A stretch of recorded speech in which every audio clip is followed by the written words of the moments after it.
Microphone check. 1, 2, 3. Okay.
Good evening. That's a little different welcome than I'm used to giving you all. Good evening. Welcome to Kitsap Unitarian Universalist Fellowship. Whoever you are and wherever you come from, tonight we here are one gathered congregation, and all are welcome. On Christmas Eve, we deal in myth and metaphor, and then a little magic too, as we celebrate and sing together. Reverend Cecilia Kingman reminds us that Christmas carols have been written and rewritten for hundreds of years.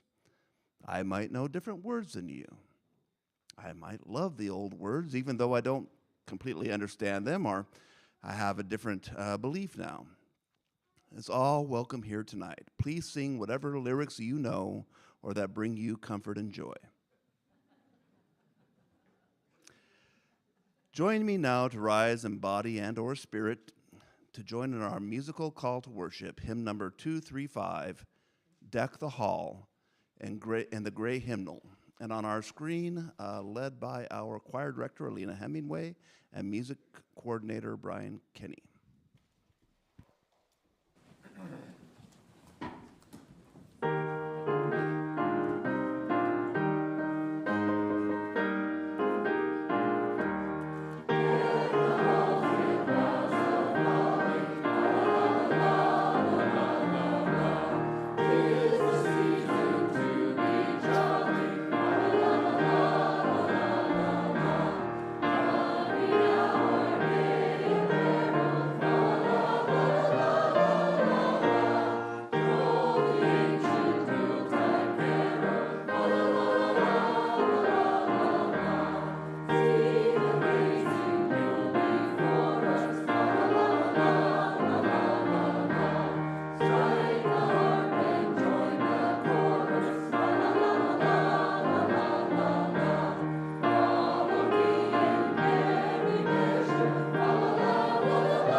What a joyful noise. All right.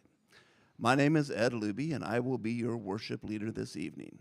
I've been with the group, with this congregation since about 2017. I have been in multiple positions, all serving on the board of directors for a little while and serving as bass in your choir when I'm allowed. I am today sitting here before you in a blue shirt. I have blue jeans on. I have a maroon tie featuring a snowboarding Santa Claus. I think that happened that one year that all the deer had sprained ankles. I'm not sure what that's all about. But I am in my mid-50s. I have thinning hair. And I'm happy to be here as your worship leader today. If you are visiting for the first time this evening or returning after some time away, we're glad you're here. Tonight is a service of contemplation, singing, and reflection. For social connection and fellowship, you're invited to meet and get to know this community on Sunday mornings. As we move into the magic of Christmas Eve, please silence your phones for calls from any busy elves. If you would like an assistive listening device, please raise your hand for one of your ushers to assist you.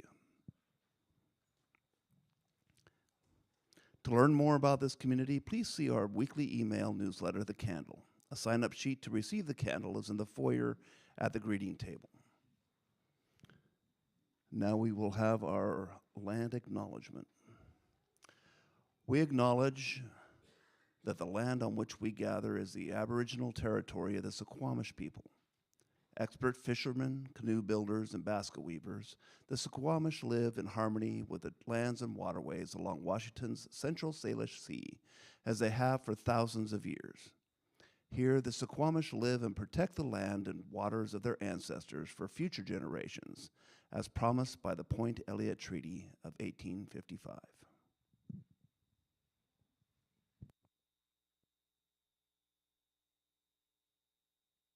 So glad to see all of you here tonight and to welcome those of you who are watching online. I'm Reverend Victoria Poling. I use she, her pronouns. I identify as a Hispanic and white and queer Pacific Northwesterner. And today I am wearing my red Christmas jacket, which symbolizes the love at the heart of this holy night, on which we celebrate hope restored, faith renewed, and the birth of new life and new beginnings from out of the fertile and abundant darkness of these longest nights of winter. In tonight's opening words, Reverend Linda Hart shares a moment of rest for our journeys, which references the Christmas story. The travelers had come a long way, and they had a long way yet to go. Unable to come off the donkey without her husband's assistance, and with the grace of a large stone, still she came down, one hand to her back, feeling the ache throughout her body. The child in her belly kicked and made her draw a quick breath. Leaning heavily on Joseph's arm, Mary picked her way along the path. Others on the road had told them that here they might find a spring with water so cold it would hurt their teeth. Here they might find a place of shelter and calm where they could bed down for the night. Here we come too, to find a moment of refreshment and rest from our journeys, from scurrying around like busy elves. No matter where you are going on your journey, no matter if it is your choice to go or if you left by faraway edict, no matter if you carry a burden of the greatest sorrows or if you are bringing with you the deepest of joys, no matter how weary and thirsty you may be, pause here. Take a quiet breath. Rest for a moment in peacefulness. Be renewed and restored.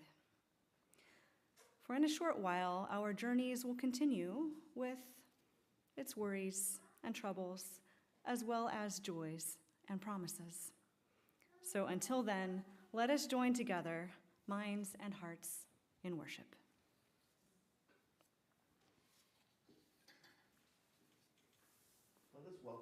Let us welcome the Demick family to come up and light our flaming chalice, whose flame symbolizes hope in hard times. If you have your own chalice at home, please light it as I read our chalice lighting words by the Reverend Linda Hart, this night of mystery. We kindle a small flame in the dark of the year, remembering the promise of life abundant, of a possible peace. We pause on this night of mystery to tell the stories, to sing the songs, and to bring more light into the world.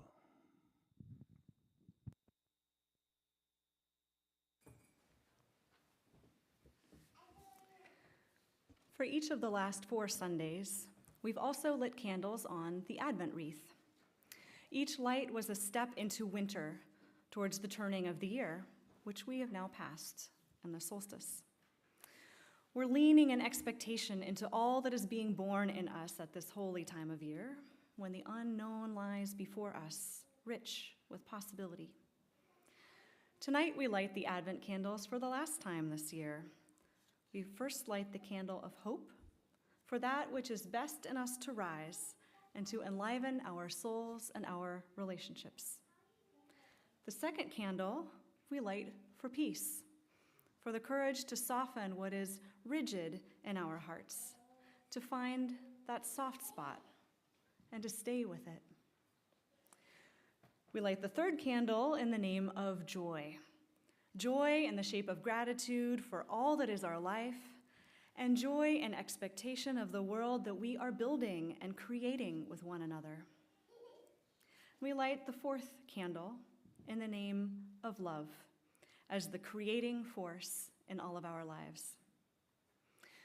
And finally, we light the central candle, the light that shines in bleak places with the full power of faith. We know, says Reverend Bill Sinkford, how real the brokenness of the world is, but we will not give brokenness the last word.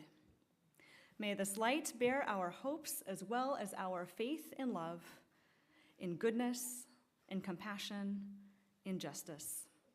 This light shines in the darkness, just as the darkness gives shape to the light. Please rise in body or spirit to join in singing our Advent hymn, Let Christmas Come, number 224 in the gray hymnal and on screen.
Now it is my pleasure to read to you in a dramatic reading, which is why I put on my hat, a poem that we all are familiar with and may be beloved to many of us. I know that when I was a young child, I probably listened to the soothing sounds of this particular poem, not fully grasping its meaning, not fully understanding what it was related to. In recent years, it has become more associated with my barbershop group, which has chosen to take this poem and parodize it. So it's quite funny, and as I read through this, I have to avoid smirking and laughing when I think of times when we, dropped Santa Claus from the ceiling or stepped on mice as they went across the floor. So forgive me if I crack a smile inappropriately every now and then.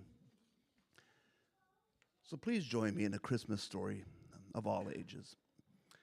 This was originally titled A Visit from St. Nicholas, written by Clement Mark Moore, but you all may know it more as 'Twas the night before Christmas, when all through the house not a creature was stirring, not even a mouse. The stockings were hung by the chimney with care, in hopes that St. Nicholas soon would be there. The children were nestled all snug in their beds, while vision of sugar plums danced in their heads. And Ma in her kerchief and I in my cap had just settled our brains for a long winter's nap. When out on the lawn there arose such a clatter, I sprang from my bed to see what was the matter. Away to the window I flew like a flash, tore open the shutters and threw up the sash. The moon on the breast of the new falling snow gave luster of midday to objects below. When what to my wondering eyes did appear but a miniature sleigh and 8 tiny reindeer, with a little old driver so lively and quick, I knew in a moment he must be Saint Nick. More rapid than eagles his coursers they came, and he whistled and shouted and called them by name. Now Dasher, now Dancer, now Prancer and Vixen, on Comet, on Cupid, on Donder and Blitzen, to the top of the porch, to the top of the wall, now dash away, dash away, dash away all. As leaves that before the wild hurricane fly, when they meet an obstacle mount to the sky, so up to the housetops the coursers they flew, with the sleigh full of toys, and St. Nicholas too. And then in a twinkling I heard on the roof the prancing and pawing of each little hoof. As I drew in my head and was turning around, down the chimney St. Nicholas came with a bound. He was dressed all in fur from his head to his foot, and his clothes were all tarnished with ashes and soot. A bundle of toys he had flung on his back, and he looked like a peddler just opening his pack. His eyes, how they twinkled, his dimples, how merry. His cheeks were like roses, his nose like a cherry. His droll little mouth was drawn up like a bow, and the beard on his chin was white as the snow. The stump of a pipe he held tight in his teeth, and the smoke it encircled his head like a wreath. He had a broad face and a little round belly that shook when he laughed like a bowl full of jelly.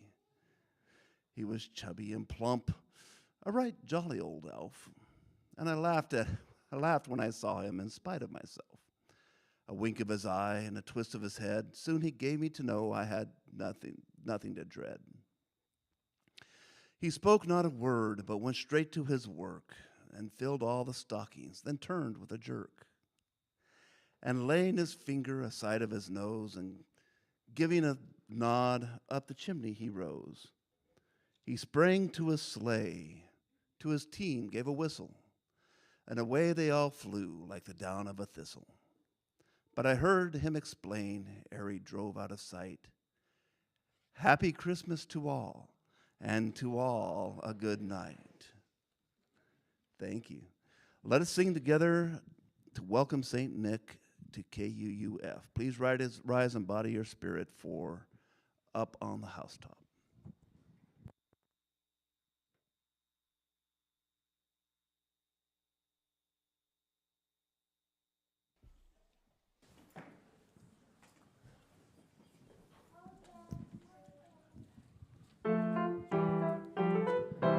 Up on the housetop, reindeer paws, out jumps good old Santa Claus, down through the chimney with lots of toys, all for the little ones' Christmas joys. Ho, ho, ho, who wouldn't go? Ho, ho, ho, who wouldn't go? Up on the housetop, click, click, click, down through the chimney with good Saint Nick.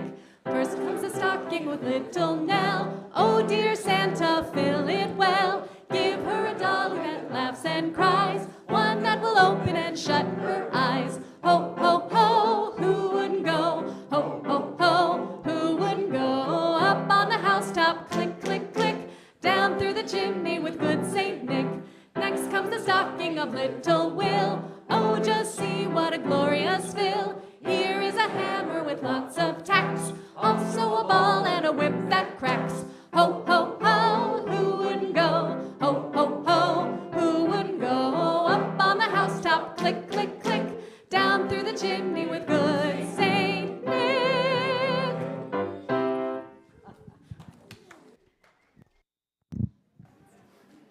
Thank you. In the spirit of gift giving and in the generosity of St. Nicholas, as a religious community, we give each one of us a place where we can do the work of many. Together, our light is much brighter than a solitary flame. Now is the time in our service when we share the sacred act of giving, an expression of gratitude transformed into generosity that breathes life into our mission.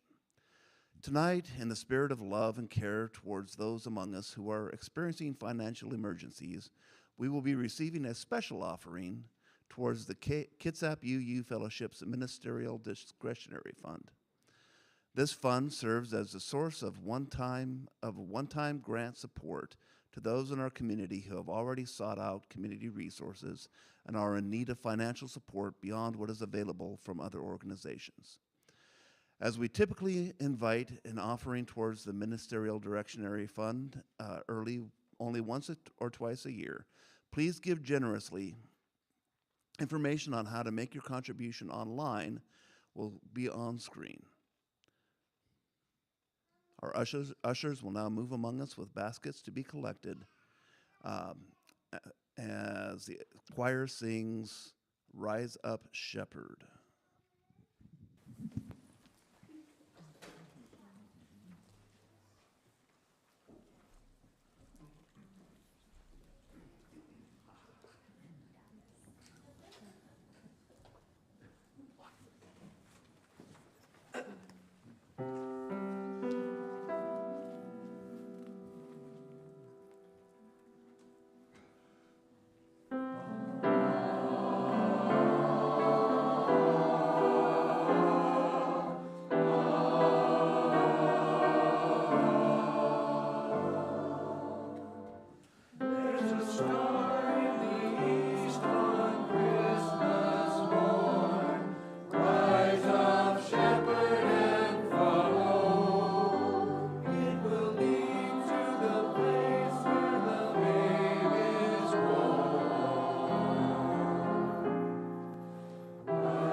this season amongst the jingle of Christmas classics, from the sublime to the sentimental to the kitschy. I've been carrying around a reading by Kendall L.R. Gibbons with his take on the holiday of Christmas, which is that Christmas is subversive. He writes, "One of the great things about Christmas is that it is a sturdy holiday. Christmas doesn't wimp out when times are hard. It comes anyway, even if there are hardly any presents, even when there isn't much food to make a feast with, even if you're sad, even if the world around you is at war, even if you're living in fear and danger and oppression, Christmas still comes. And when it comes, Christmas is subversive. Christmas, with its story of an unwed mother and a doubtful father, with its legend of a helpless baby born in a stable who was worshipped by some of the wisest, richest men in the world at that time, with its tale of a child pursued by the deadly wrath of kings, who escaped as a refugee to a foreign land far away from home. That's not happening right now, is it? Christmas, with its ancient, enduring summons of peace on earth, goodwill to all people, everywhere. You just can't stop a day like that with a little hardship or greed or injustice. It will show up anyway, shining the light of a midnight star into the deepest places of our collective lives. Do not underestimate the power of the manger and the hope that it holds. The Christmas song of the angels is not as innocent as it sounds. It has turned the world upside down before now, and it still can." The words of Kendall L.R. Gibbons. Let's create some welcome for the baby Jesus as a child that night in the manger. Is there anyone who has an animal here tonight? Or an animal coloring page? I see a goat, excellent. And I see a snow person. Are there any other animals? Oh, Scooby. We have a dog here, and there's an eagle. All right. Maybe some of you brought your animals in your heart. There's a unicorn. Excellent. Definitely needed some unicorns there in the stable. All right, so we're going to welcome the rest of the animals to the manger. Please rise in body or spirit to join me in singing The Friendly Beasts, number 243 in the Great Hymnal.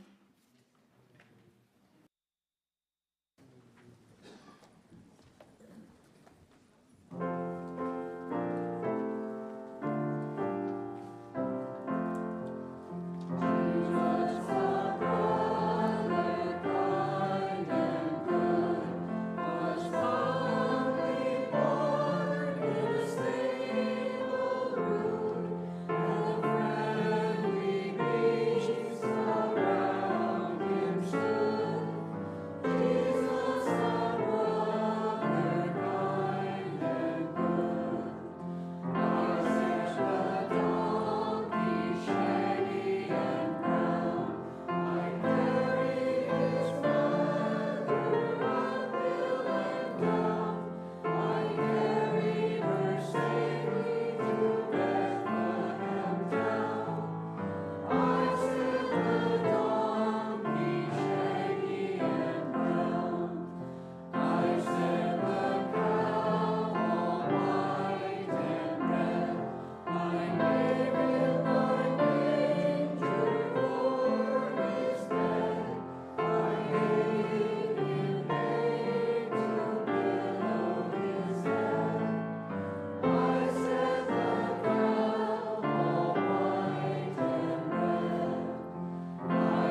Kendall Gibbons invited us to consider the power of the Christmas story tonight, saying, do not underestimate the power of the manger and the hope that it holds.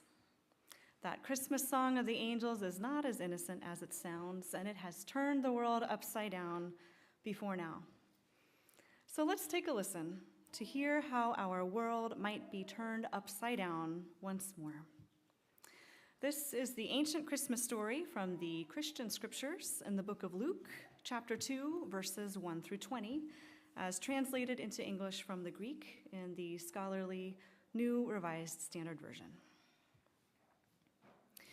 In those days, a decree went out from Caesar Augustus that all the world should be registered. This was the first registration and was taken while Quirinius was governor of Syria.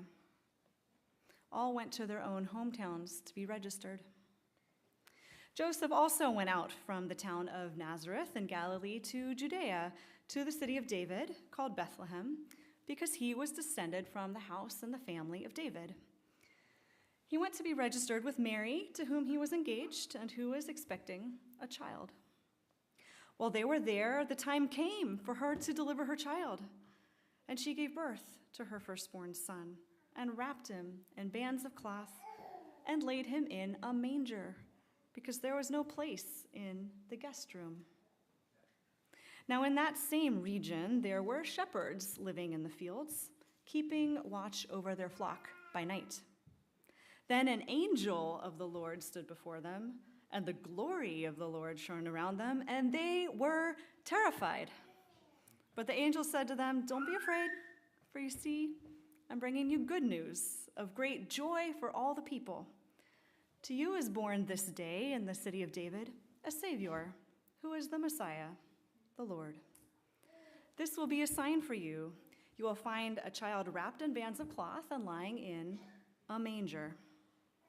And suddenly there was with the angel a multitude of the heavenly host, praising God and saying, glory to God in the highest heaven, and on earth peace among those whom he favors. I guess he was a jealous God back then. When the angels had left them and gone into heaven, the shepherds said to one another, well, let's go now to Bethlehem and see this thing that has taken place, which the Lord has made known to us. So they went with haste, and they found Mary and Joseph, and sure enough, there was a child lying in the manger. That's not what the translation says. When they saw this, they made known what had been told them about this child, and all who heard it were amazed, and they used their cell phones to tell everybody about it. Oh, wait, the translation doesn't say that either. All who heard it were amazed at what the shepherds told them, and Mary treasured all of these words and pondered them in her heart. The shepherds returned, glorifying and praising God for all that they had seen and heard, just as it had been told them. And that is the ancient story of the birth of Jesus with a little bit of editorializing. Please join me in singing Joy to the World, which will be on screen.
So Christmas Eve is when we remember this powerful and subversive story of a helpless baby born in a manger to a teenage mom and whose dad wasn't totally sure that the kid was his.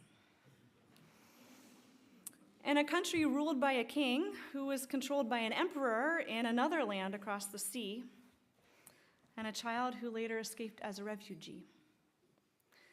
This child reminds us of a truth, of the tenderness and the preciousness of new life coming into the world.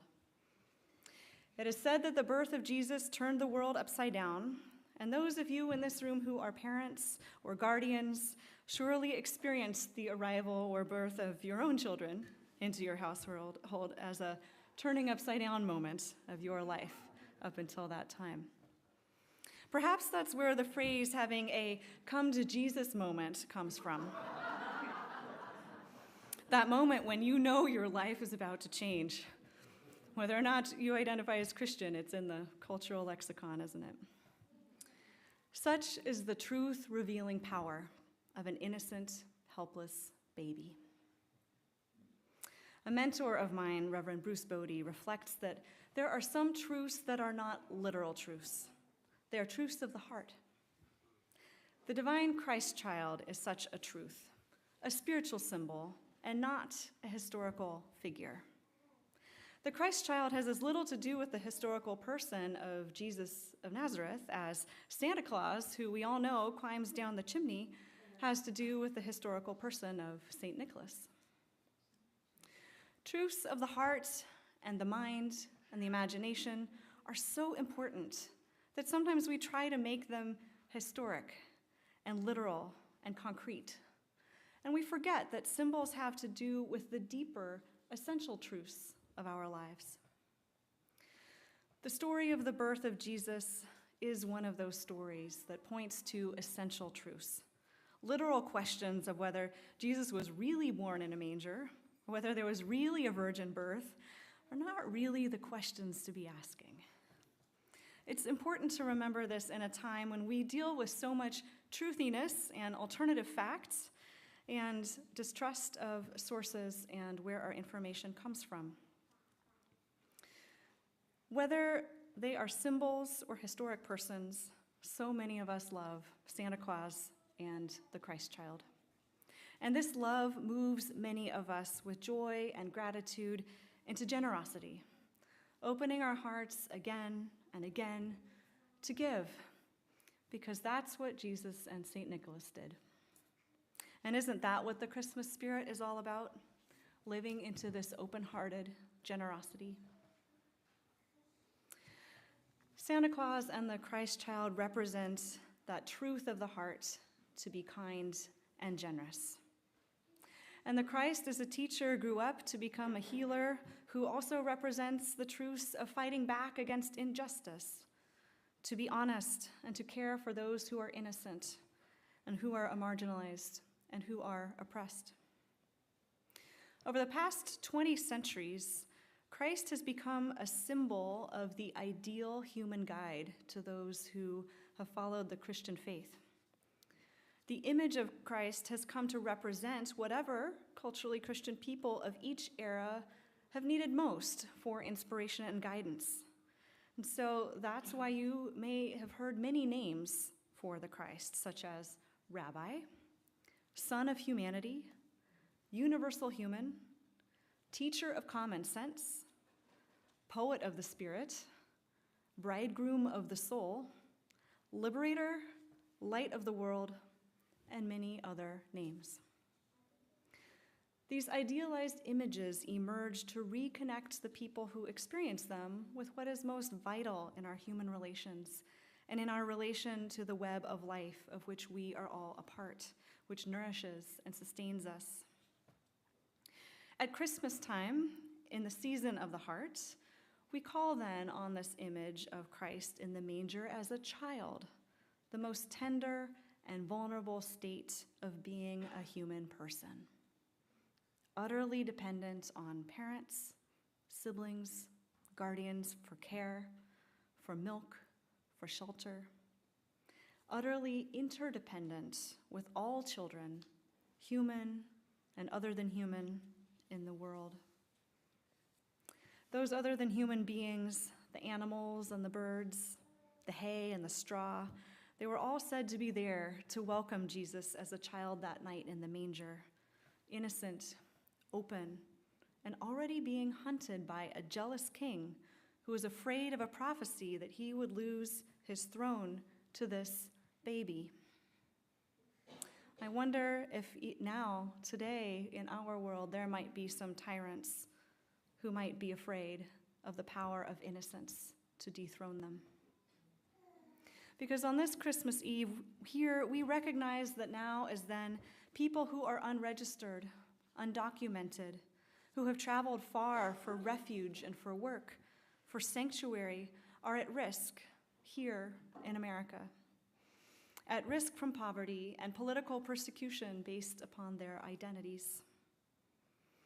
On this Christmas Eve, in our Unitarian Universalist congregations in Idaho and in many other states, Unitarian Universalists are organizing even now to help beloveds emigrate to states where gender-affirming care is available, where reproductive health care is available.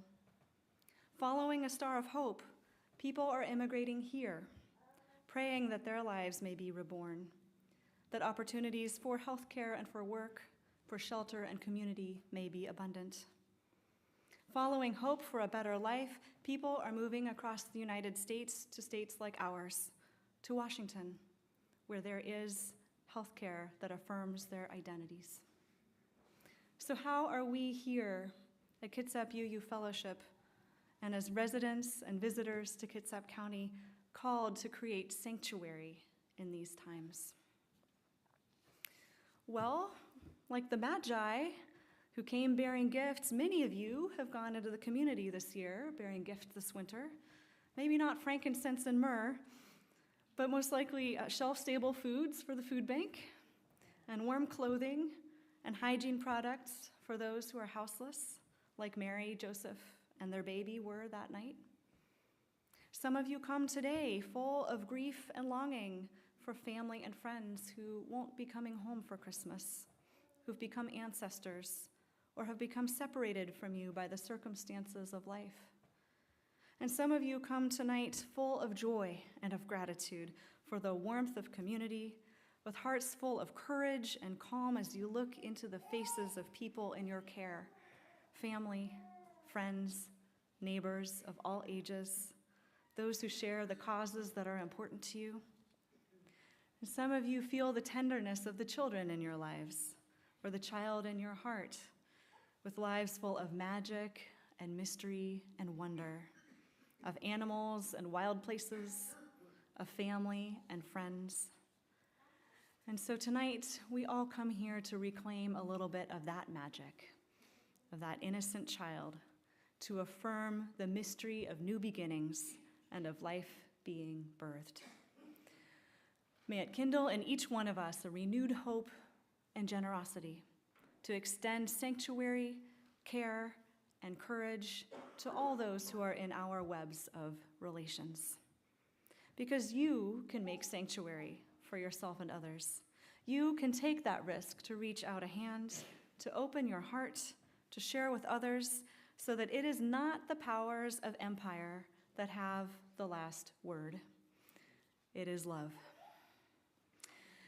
As you go forth from here into this long night of generous and abundant darkness, as you go forth to give and receive gifts, to celebrate alone or with others, remember that each night is a holy night. Each time a child is born, there is a long, hard journey, and there are people who can lead the way.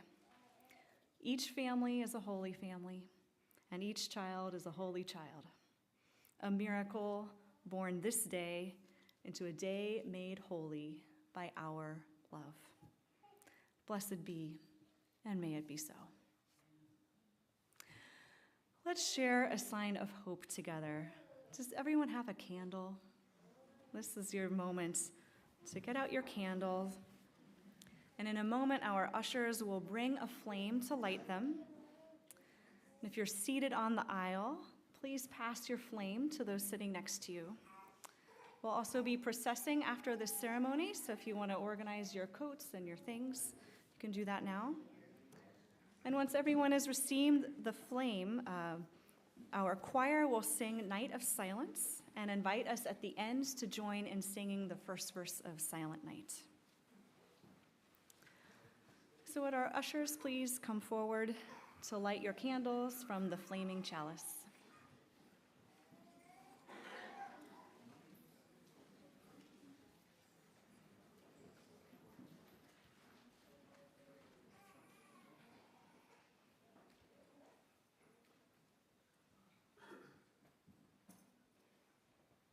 Merry Christmas, everyone.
Winter upon us, brief is the light. We gather for warmth on this long winter night.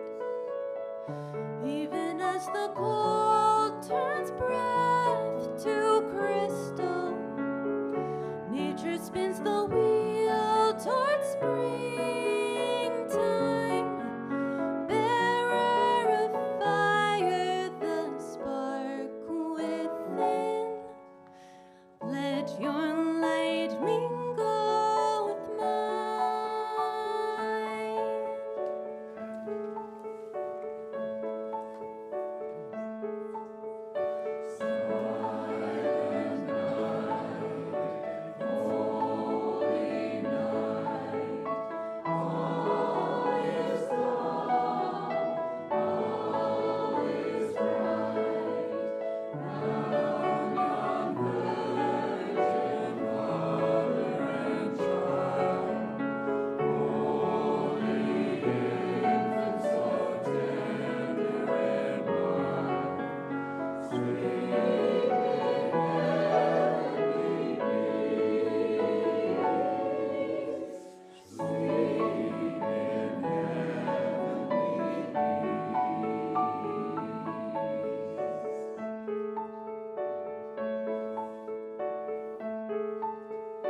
Winter upon us, brief is the light.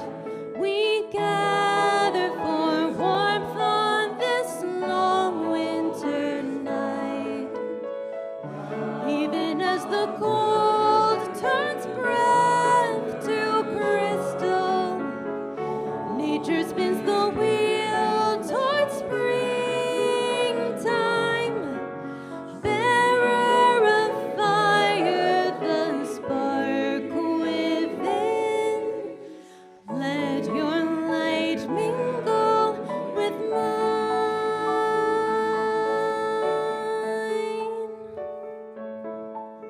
Please sing with us.